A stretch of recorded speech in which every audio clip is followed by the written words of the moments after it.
सभी श्रोताओं को हाथ जोड़ के नमस्कार और राम राम। आज मैं शिव पुराण का 5वां अध्याय आपको सुना रही हूँ। सूत जी बोले, सोनक, एक दिन चंचुला आनंद में मग्न उमा देवी के पास गई और दोनों हाथ जोड़कर उसकी स्तुति करने लगी। चंचला बोली, हे गिरिराज अंदनी सकंद माता उमा, आप सभी मनुष्य देवताओं द्वारा उच्च तथा समस्त सुखों को देने वाली हैं। आप शंभु प्रिया हैं। आप ही संपूर्ण और निर्गुण है। हे सच्चिदानंद आत्म सच्चिदानंद रूपाणी, आप ही प्रकृति की पोषक है। हे माता, आप ही संसार की सृष्टि पालन और संहार करने वाले हैं। आप ही ब्रह्म विष्णु और महेश और उत्तम प्रतिष्ठा देने वाली परम शक्ति है। सूत जी बोले, सूत जी कहते, सोनक, संगति प्राप्त चंचुला इस प्रकार देवी की स्तुति कर शांत हो गई। उसकी आंखों में प्रेम के आंसू उमड़ आए। तब शंकर प्रिय भक्त वत्सल्या उमा देवी ने बड़े प्रेम से चंचला को चुप कराते हुए कहा, सखी चंचला, मैं तुम्हारी स्तुति से प्रसन्न हूँ। बोलो, क्या मांगती हो? चंचला बोली, हे गिरिराज कुमारी, मेरे पति बिंदुग इस समय कहाँ है? उसकी कैसी गति हुई है, मुझे बताइए और कुछ ऐसा उपाय कीजिए ताकि हम फिर से मिल सकें।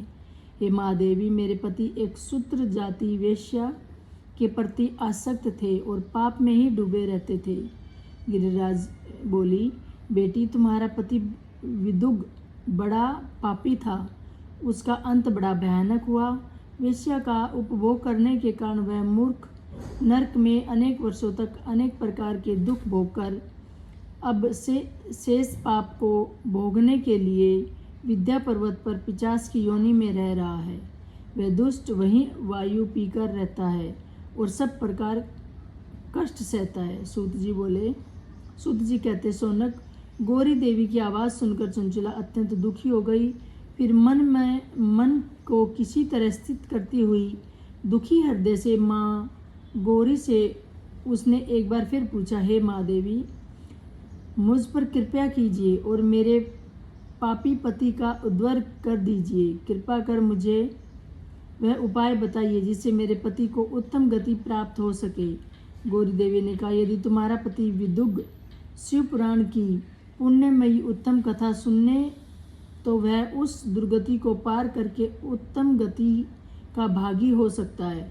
अमृत के समान मधुर गौरी देवी का यह वचन सुनकर चंचला ने दोनों हाथ जोड़कर मस्तक झुकाकर उन्हें बारंबार प्रणाम किया। तब प्रार्थना की कि मेरे पति को शिव पुराण सुनने की व्यवस्था कीजिए। ब्राह्मण पत्नी चंचला ने बार बार प्रार्थना करने पर शिव प्रिया गौरी देवी ने भगवान शिव की महिमा का गान करने वाले गंधर्व राज तुम्बरों को सुनाकर कहा, तुम्बरों, तुम्हारी भगवान शिव में प्राप्ति है, भगवान शिव में प्रीति है। तुम मेरे मन की सभी बातें जानकर मेरे कार्य को सिद्ध करते हो। तुम मेरी इस सखी के साथ विध्वंस पर जाओ।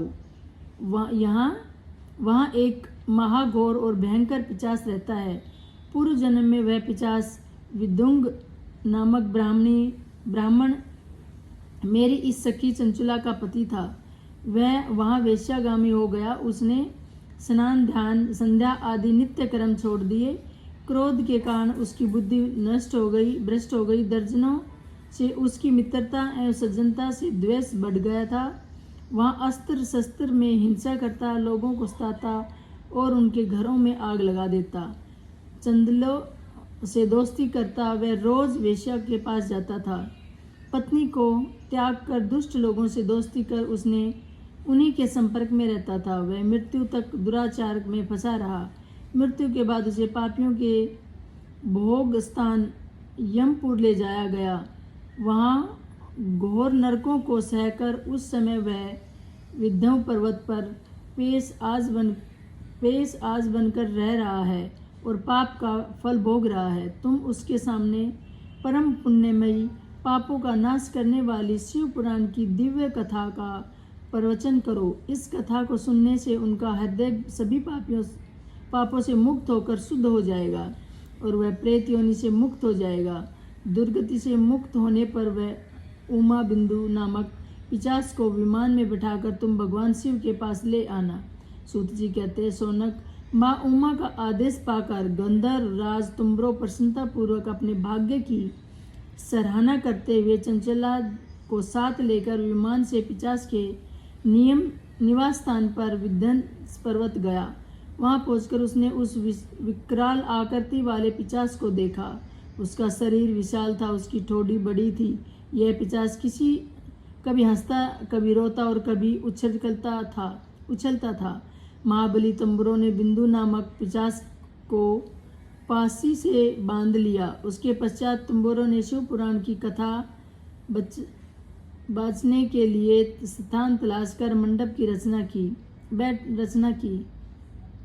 शीघ्र ही इस बात का पता लोगों को पता चल गया कि एक पिशाच को उद्धार हेतु देवी पार्वती की आज्ञा से तुम्बरो शिव पुराण की अमृत कथा सुनाने विध्वंस पर्वत पर आया है। उस कथा को सुनने के लोग में से बहुत देव ऋषि वहां पहुंच गए। सभी को आदरपूर्वक स्थान दिया गया। पिशाच बिंदु को पासों में बांधकर आसन पर बिठाया गया और तब तुम्बरो ने परम शिव पुराण की अमृत कथा का गान शुरू किया। उसमें पहली विदेश्वरी संहिता से लेकर 7वीं वायु संहिता तक शिव पुराण की कथा का स्पष्ट वर्णन किया। 7 संहिताओं सहित शिव पुराण को सुनकर सभी श्रोता कृतार्थ हो गए। परम पुराणार्थी पुराणमयी शिव पुराण को सुनकर पिशाच आज सभी पापों से मुक्त हो गया और अपने पिशाच शरीर को त्याग कर दिया। शीघ्र ही उसका रूप दिव्य हो गया। उसकी शरीर गौर वर्ण का हो गया। शरीर पर श्वेत वस्त्र एवं पुरुषों के आभूषण आ गए। इस प्रकार दिव्य देहधारी होकर विदुंग अपनी पत्नी चंचला के साथ स्वयं भी भगवान शिव का गुणगान करने लगा। उसे इस दिव्य रूप में देखकर सभी को बहुत आश्चर्य हुआ। उसका मन परम आनंद से परिपूर्ण हो गया। सभी भगवान महेश्वर से अद्भुत चरित्र को सुनकर कृतार्थ हो उसका यशोगान करते हुए अपने धाम को चले गए। बिंदु अपनी पत्नी चंचला के साथ विमान में बैठकर शिवपुरी की ओर चल दी। माहेश्वरी के गुणों का गान करता हुआ बिंदु अपनी पत्नी चंचला व तुम्बरो के साथ शीघ्र ही शिव धाम पहुंच गया। शिव भगवान और देवी पार्वती ने उसे अपना पार्षद बना लिया। दोनों पति पत्नी सुखपूर्वक भगवान महेश्वर एवं देवी गौरी के श्री चरणों में अवचलित निवास पाकर धन्य हो गई। नमस्कार। ये 6वां अध्याय था।